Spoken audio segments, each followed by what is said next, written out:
Today, en passant fork really deserves a initial sort of forcing moves. First instinct will treat us well here by playing b7. We fork the king and the rook, forcing the king to move to b8. Now here we need to have a little bit of endgame experience to know why taking the rook, as tempting as it is, isn't working out for white. The king is forced to capture our queen, then we take the pawn here, creating a dangerous passed pawn only 2 squares away from promoting. But unfortunately, the promotion square is what we'd call the wrong color promotion square for the bishop, or the wrong colored bishop to support the promotion square, however you want to look at it. Since we have an opposite colored bishop compared to the square where we want to promote the pawn, it's unable to prevent the king from hiding in the corner. So for example, black can play f3, we can take a pawn, and after f2, now we can happily collect black's last pawn, but the problem is black's king can hide in the corner. And try as we may, there's no way to prevent this 2-square dance from occurring. The king just simply moves back and forth, and eventually once we get tired of trying to persuade the king to leave, we can attack the king with the pawn, and here the king just crouches in the corner,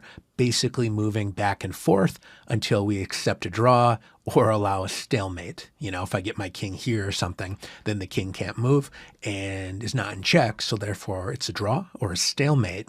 And it's all because the bishop is on the wrong color square.